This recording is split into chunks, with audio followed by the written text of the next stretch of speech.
Corruption. Sa Pilipinas, hindi ito aksidente, hindi ito isolated incident. Ito ay pattern, paulit-ulit, systemic, at habang tumataas ang kapangyarihan, lalo ring lumalaki ang halaga. Kaya ito ang kwento, hindi lecture, hindi footnote, isang countdown mula 10 hanggang 1. Number 10, Stonehill Scandal. In 1962, isang American businessman na si Harry Stonehill may black book ng lagayan, mga kongresista, cabinet members, hukom.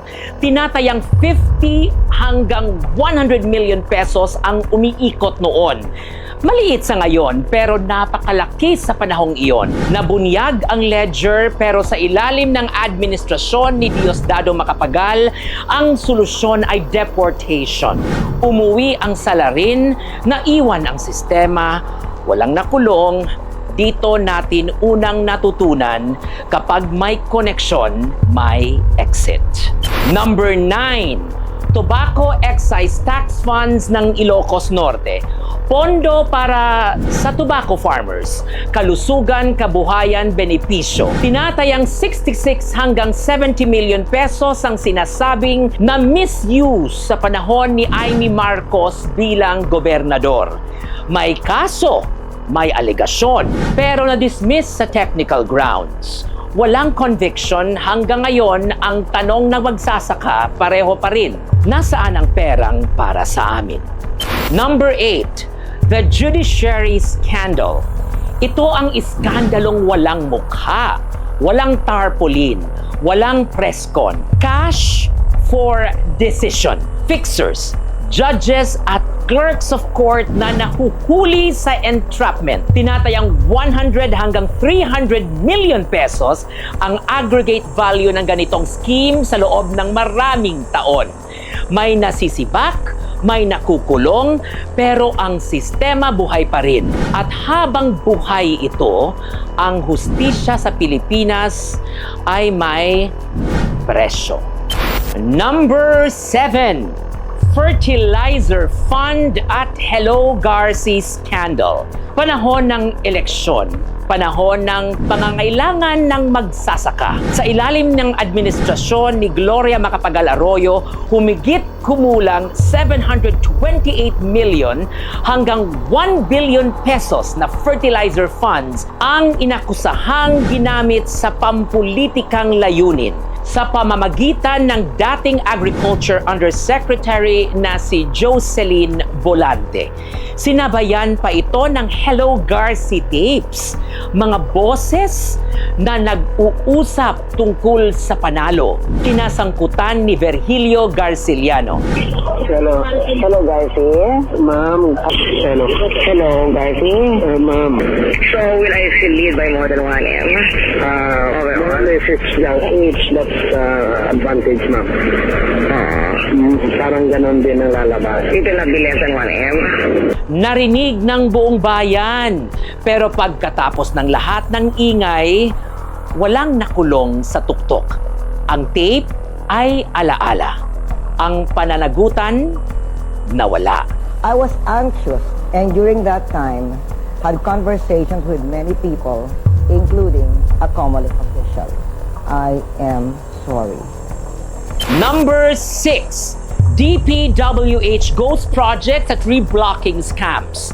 Taon-taon, bilyon-bilyon ang budget ng Department of Public Works and Highways, mga kalsadang kakagawa lang, sisirain ulit. Mga tulay na nasa plano lang, COA flags, Senate hearings, tinatayang 5 hanggang 10 billion pesos ang nawawala sa ganitong anomalya sa iba't ibang taon. Ilang district engineer ang naparusahan pero ang arkitektura ng sistema intact at ang baha paulit-ulit. Number 5, NBN ZTE Scandal. Isang national broadband project na nakakahalaga ng humigit kumulang 16 billion pesos o 329 million US dollars. Sa gitna nito, isang insider ang nagsalita, si Jose Lozano, mas kilala bilang June Lozano. Sa kanyang testimonya, binanggit ang pressure, ang padulas at ang impluwensya ni Jose Miguel Arroyo, ang first gentleman. Umikot ang Senado, umingay ang bayan, kinansela ang proyekto. Pero matapos ang lahat, walang high-level conviction. Naligtas ang pera, pero ang tiwala ng bayan, doon naputol ang linya. Number 4. Weteng at plunder. Illegal gambling money, kickbacks sa panahon ni President Joseph Estrada. Tinatayang 4 hanggang 6 billion pesos ang pumasok mula sa huweteng at iba pang kickbacks kasama ang operator na si Atong Ang. Impeachment, EDSA 2, criminal trial, nahatulan ng plunder. Sandaling nagdiwang ang hustisya hanggang sa dumating ang pardon. Nakulong, pinalaya, bumalik sa politika. Sa Pilipinas, kahit plunder, pwedeng pansamantalang istorbo lang. Number 3, pork barrel scam, PDAF. Discretionary funds, peking non-government organizations sa sentro si Janet Lim Napoles.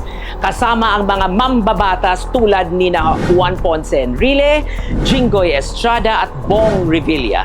Tinatayang 10 hanggang 15 billion pesos ang nawala. May nakulong, may napawalang sala, may nakabalik sa pwesto, halo-halo ang hustisya pero malinaw ang pinsala. Number 2, flood control funds. Dito na tayo sa pinakamabigat sa kasalukuyan. Sa loob ng maraming taon, tinatayang 300 hanggang 500 billion pesos ang inilaan para sa flood control projects. Pero ang baha, lumalala. Ang proyekto nawawala. Sa gitna ng mga testimonya at diskurso sa Kongreso, paulit-ulit na lumilitaw ang mga pangalan ni Zaldico at Martin Romualdez, mga makapangyarihang figures sa budget at infrastructure allocation. Hindi pa ito hatol, hindi pa conviction, pero malinaw ito. Kapag ganyan kalaki ang pera, hindi pwedeng walang nakakaalam. Investigasyon ay ongoing, galit ng publiko, palaki ng palaki. And now we're off to number 1, ang ina ng lahat ng iskandalo, Marcos Ill-Gotten Wealth. Sa ilalim ni Ferdinand Marcos Sr., kasama si Imelda Romualdez Marcos at mga crony tulad ni Dending Cuangco at Roberto Benedicto, tinatayang 500 hanggang higit 1 trillion pesos ang ninakaw at itinago sa loob at labas ng bansa. May mga desisyon ng Korte Suprema, may mga naibalik, pero ang hustisya, bahagya, huli, at hindi kailanman buo. Ito ang countdown ng korupsyon. Habang pababa ang numero, pataas ang halaga. Habang lumalaki ang nakaw, mas humahaba ang anino ng kapangyarihan. At ang tanong na hindi na pwedeng takasan, kung kaya nating banggitin ang mga pangalan at halaga, kailan natin kayang maningil ng pananagutan? Another day, another regal POV.